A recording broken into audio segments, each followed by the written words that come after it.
I crashed my car and ended up in the hospital while my family went on vacation without a word. Days later, my mom finally reached out to ask for money. That was the last straw. The day I totaled my car was the day I truly saw my family for who they were. I hadn't even meant to be driving that morning.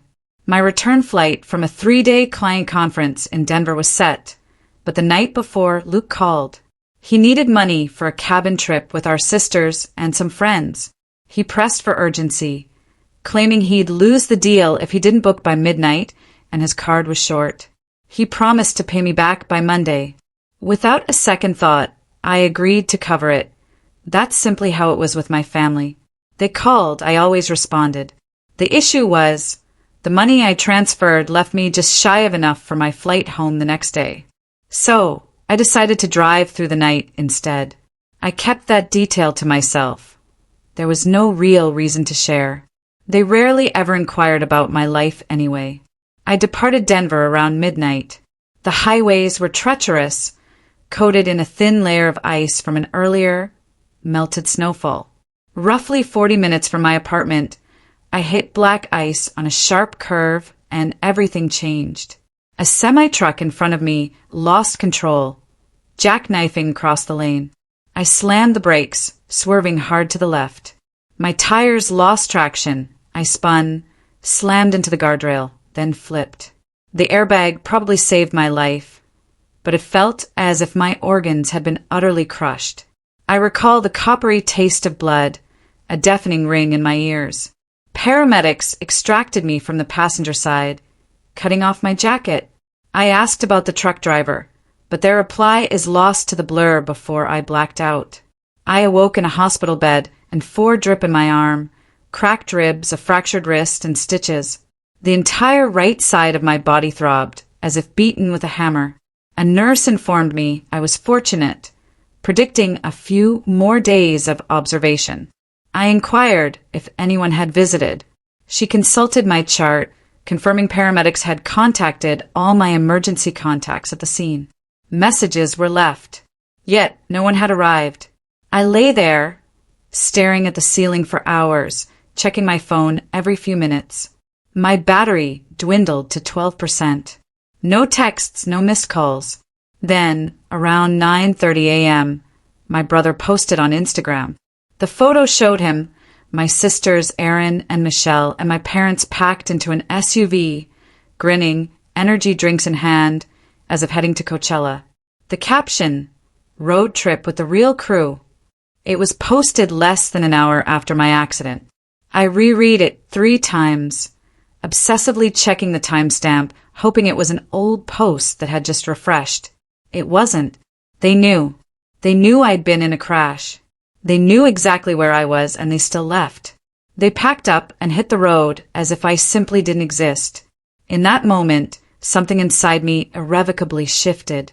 There were no fireworks, no outburst of rage, just a quiet snap, like a rope, stretched too taut, finally breaking. For years, I had been the family's anchor. I was the reliable fallback, the constant helper, the one footing the bill for beach rentals, college textbooks, and emergency dental procedures.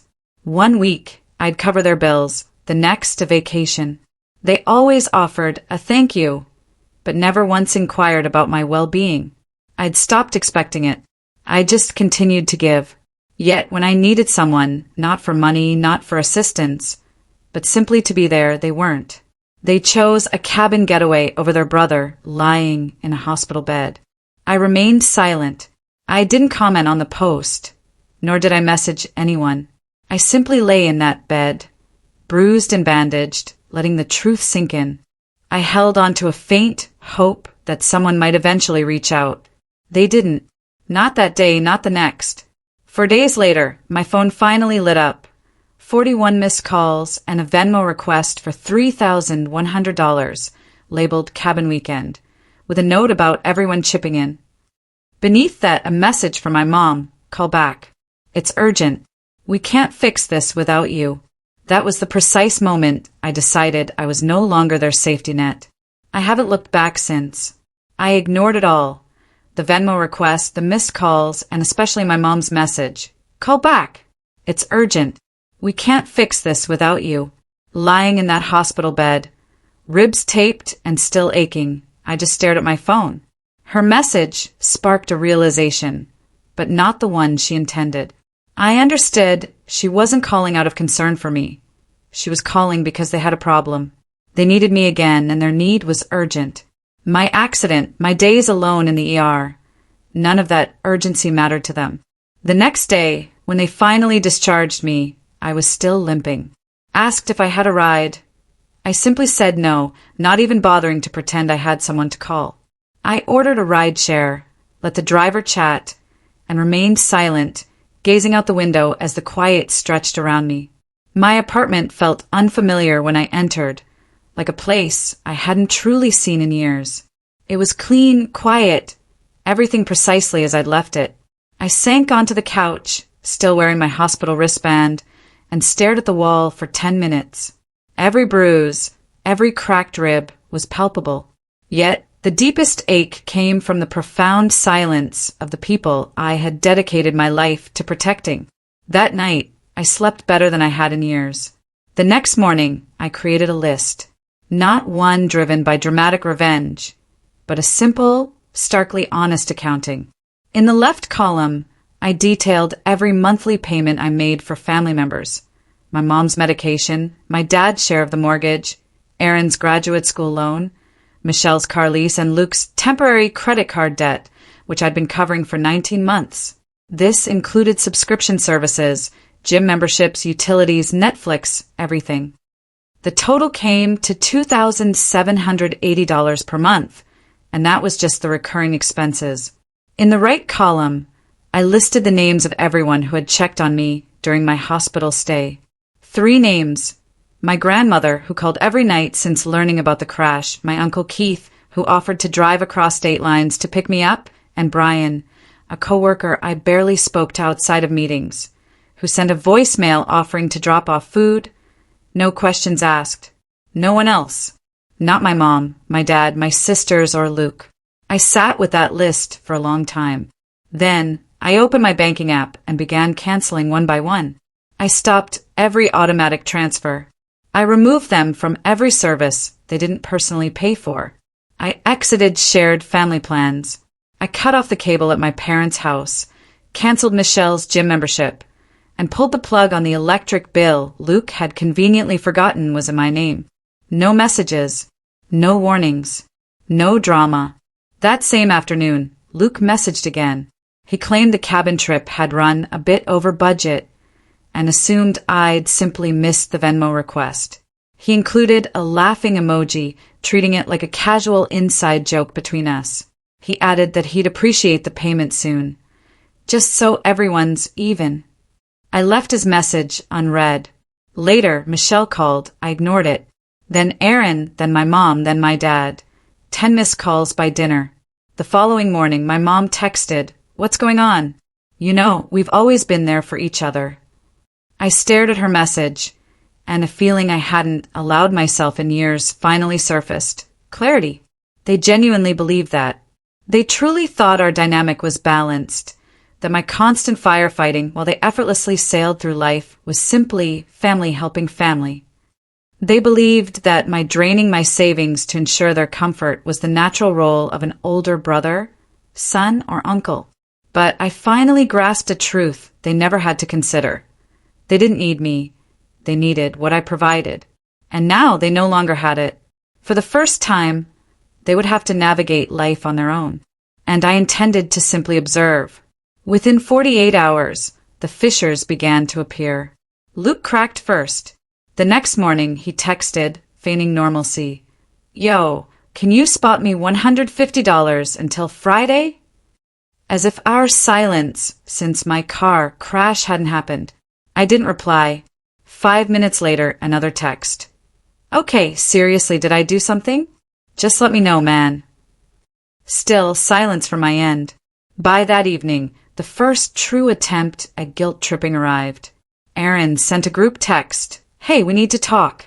This family's falling apart." As if I was the failing glue. As if their world shattered because I chose not to speak. Then Michelle called, leaving a voicemail. Her tone was unnervingly calm, almost rehearsed. She claimed not to know what was happening, but hoped I knew how much everyone loves me. She concluded, "We're all stressed right now. Just call us. We'll figure it out like always." That last phrase, "like always," was the trigger. Yes, we always figured it out. But we always meant me. I figured it out when Dad's business nearly collapsed, taking a second job to cover their mortgage. I figured it out when Erin totaled her car and needed a replacement for school. I figured it out when Michelle coveted a study abroad opportunity she couldn't afford. I was perpetually the solution, never just the person, the brother, or the son. That week, everything continued to unravel. 2 days later, my mom sent a lengthy message loaded with passive-aggressive remarks. "I don't know why you're punishing us, and this isn't how families treat each other." No mention of the accident, no acknowledgement of my hospital stay, just her frustration that I was changing. Then, the financial repercussions became undeniable. Michelle's car payment bounced. She texted me screenshots of the overdue notice, claiming a mistake with the automatic transfer. I ignored her. Erin, instead of texting, emailed me, pleading for me to reinstate her loan payment just for this month. She presented it as temporary as it always was. Next, my dad called 3 times consecutively, leaving a voicemail that wasn't angry or even bewildered, but simply exhausted. He stated the mortgage payment hadn't gone through, and if something had changed, I should have been man enough to say so. Man enough. He wanted a conversation. But where was that conversation 4 days prior, when I was bleeding in a trauma ward? That's when I finally knew they weren't sorry. They weren't contacting me because they understood their actions. They were reaching out because their comfortable lives had been disrupted. It wasn't me they missed. It was the version of me that always said yes. Soon, unfamiliar numbers began calling my phone. Initially, I dismissed them as spam until I realized Erin had given my number to a classmate, hoping they'd talk some sense into me. Michelle had her friend message me on Instagram, claiming I was hurting everyone. Luke posted a cryptic story about how some people only show their true colors when they stop needing you. It was bizarre, surreal, as if they had collectively decided I was flawed simply for ceasing to play my part. Then my grandmother called again. She asked about my recovery, offering a pot of soup from her freezer if I wanted it.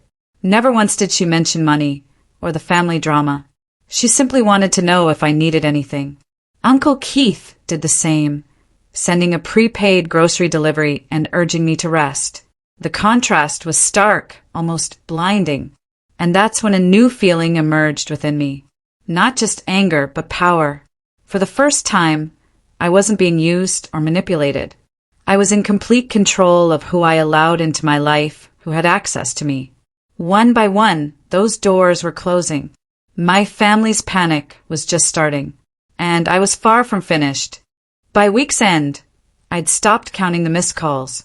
They weren't diminishing, they were multiplying. Michelle called 10 times one morning. Erin emailed again, this time copying our dad. Luke tried tagging me in an old Facebook photo with a caption, "Family sticks together, even when it's hard." It felt like they were all trying to provoke any reaction from me. I gave them none. Instead, I turned my attention to something they hadn't yet recalled, the family business. For years, I had quietly managed it behind the scenes. My dad founded the mid-sized remodeling company, but it stayed solvent because I meticulously maintained the books, negotiated supplier contracts, and navigated all licensing and legal complexities. My parents handled client-facing duties, but without me, the entire operation was a house of cards, sustained by sheer habit and outdated trust. I built the structure. I kept it profitable, and I owned the LLC, quietly transferred to me 5 years prior when my dad, unable to secure a bank loan, needed a personal one. They never bothered to read the fine print. I never imagined I'd use that leverage. I'd kept things running because I wanted them to succeed, because I genuinely believed we were a team. But after the accident, after their silence, their selfishness, and the flood of entitled messages, it was time for a change. I made no public announcement, called no meeting. I simply logged into the back-end systems, paused the company's accounts payable, revoked admin access for every family member, and updated the website with a new message. Operations paused under restructure. Then I emailed all suppliers, the electricians, drywall installers, cabinet wholesalers, informing them that payments would resume shortly under a new framework. I was professional, composed, even cold. I knew the fallout would be swift. The very next afternoon, my dad called 7 times. Then my mom, her voicemail this time emotional and panicked, not angry, reported that the crew arrived for a project that morning but couldn't access client files. A supplier had called about a payment hold. She ended with, "What's happening? Please, this isn't like you." But it was exactly like me. The me they consistently underestimated. 2 hours later, an unexpected call came from my cousin Kyle. We hadn't spoken in nearly a year. He was always the quiet type at family gatherings, never involving himself in disputes. He said, "Hey, I know things are messy right now, but good for you. Seriously, I saw what they did after your crash. They knew, and they left anyway." I asked how he knew. His revelation was startling. Luke had posted a story en route to the cabin, a car clip where Aaron explicitly stated, "Well, he's in the hospital. What are we going to do? Sit around and cry," followed by laughter.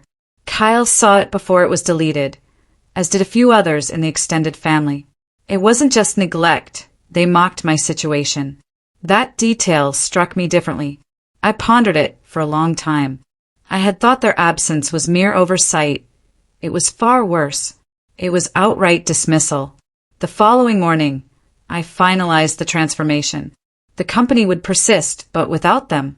I filed paperwork to update the official address, froze all payroll access except my own, and scheduled a meeting with a small, trusted crew, a few loyal individuals who'd stayed even through lean seasons. I offered them new, improved contracts, the kind I once reserved for my family. My parents and siblings could now fend for themselves. Later that evening, Luke sent another message. "You're overreacting. You're going to burn the whole family down over one bad weekend." I didn't reply, though I longed to say it wasn't one bad weekend. It was every single one you asked me to carry. And the first time I truly needed you, you abandoned me. They still failed to grasp the gravity of what was unfolding, but they were about to learn. Not because I sought revenge, but because for the first time they would experience what it truly meant to stand or fall on their own. The repercussions were swift, yet surprisingly quiet, a gradual unraveling that grew more chaotic by the hour. I hadn't intended to check on them, but updates continuously reached me. Contractors I'd collaborated with for years forwarded frantic messages from my dad. His tone swung wildly, polite one moment, threatening the next. He demanded supplier access, questioned frozen accounts, and claimed glitches. Some contractors simply laughed, sending me screenshots. One responded, "Didn't know your old man was such a talker. Thought you handled all the real stuff." He was right. Luke, predictably, chose a different approach. He began posting vague story updates. One depicted the company van at the driveway's edge, captioned, "When you give your whole life to something just to get blindsided." As if I hadn't maintained his employment through at least 5 of his burnout career phases.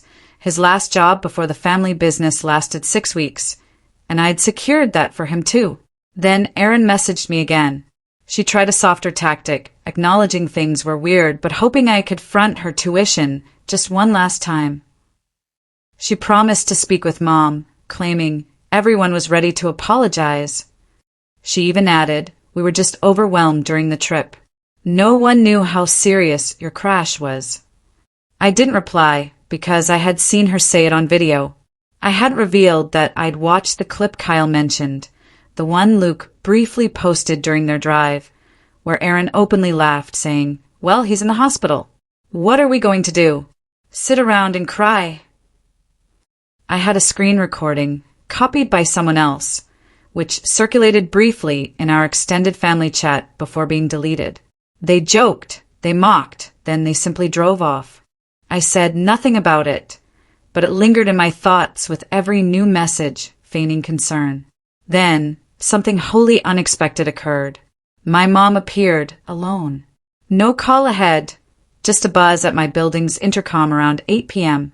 I watched her on the security feed. She stood there holding a tin of food and a soft grocery bag, likely packed with freezer meals. Her posture reminded me of parent-teacher conferences. Quiet, uncertain of the reception she'd receive. I considered not answering. I was exhausted, my ribs still ached, but curiosity prevailed. I buzzed her in. She said nothing immediately, simply placing the bag on the counter as she had countless times before. Then she spoke. I didn't come to talk you into anything. I just didn't want your freezer to be empty. We stood in silence. Finally, she asked, "Are you going to leave us behind for good?" I replied, I already did. You just didn't notice. She didn't cry, didn't argue. She merely nodded slowly, as if she'd anticipated that answer but had hoped for a different one. Then she left, and for a fleeting moment, I actually thought that might be the conclusion. But it wasn't. 3 days later, a letter arrived. Not an email, but a tangible envelope with my name, handwritten on the front. It was from my grandmother. Inside, a simple note read, "You've done the right thing, even if it feels heavy. I've been watching this for years. I knew it would come to this eventually. Just don't forget to leave space for peace when you're ready." Taped to the bottom was a folded check for $3,100, the exact amount they'd requested for the cabin weekend. The check wasn't an act of guilt, nor was it even a direct message. It was simply her way of conveying, you don't owe them. They owe you, and I know which side I'm on. I never cashed it, I still haven't, but I kept it because for the first time in years, I truly wasn't alone, and that meant more than anything. By the third week, the incessant noise ceased. The daily texts, the missed calls, the frantic voicemails, the half-hearted apologies, they all simply vanished. Initially, I suspected it was a temporary lull, one of those guilt-induced silences preceding a new wave of manipulation. But it wasn't. It was surrender. They finally understood. I wasn't returning. There was no scenario where I'd revert to my old position within the family structure. No more fixer, no more backup plan, no more unpaid emotional labor disguised as love. Whatever image they held of me, the steady one, the helper, the guy who always appeared when needed, it was gone. Because when I needed them, they were absent. The company, however, continued. It was smaller, leaner, healthier. I retained only the crew members who demonstrated dedication, showed up reliably, and didn't seek shortcuts. It was a slower start, but more authentic. I delegated field operations to 2 trusted individuals, focusing instead on strategy and finance, the aspects I genuinely enjoyed. I began receiving consultation offers from other firms, starting to build something for myself, not for the family, but solely for me.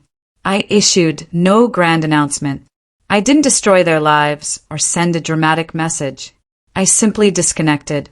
Luke ultimately found work on the night shift at a fulfillment center near the freeway. He confided in one of my former drywall guys that it was merely a temporary placeholder. But I knew the truth. That was his job now. No more backdoor handouts, no company van, no undeclared pay, just reality. Erin withdrew from grad school, posting on social media about needing a mental health break. Her former professor contacted me for a recommendation. Unaware of the situation, I never replied. Michelle quietly sold her car and relocated back with my parents. They maintained the pretense that it was temporary, like so many other things, the kind of temporary that inevitably stretches into a year. My mom tried one last time, a text around 9 p.m. on a Sunday night. She claimed she'd been thinking about everything, mentioned it felt strange not hearing from me, noted that family dinners weren't the same, and asked if I'd consider dropping by one day soon. I stared at the message for a long time, not out of temptation, but because for the first time I felt nothing. No anger, no sadness, just a profound stillness I hadn't experienced in years. It was like standing outside a house I once inhabited, a place that never truly felt like home, and realizing I didn't miss it. I never really had. I didn't answer. The following day, I purchased a plane ticket to Oregon, a place I'd always yearned to visit but never had time for. I rented a solitary cabin and spent a week immersed in trees, fog, and absolute silence. No favors, no obligations, no one requesting anything. For the first time, I truly understood what it meant to exist solely for myself. Not as a support system, not as a personal bank, but simply as me. I still communicate with my grandmother and visit Uncle Keith occasionally. They never mention the family estrangement. They don't need to. They witnessed it unfold in slow motion over the years, just as I did.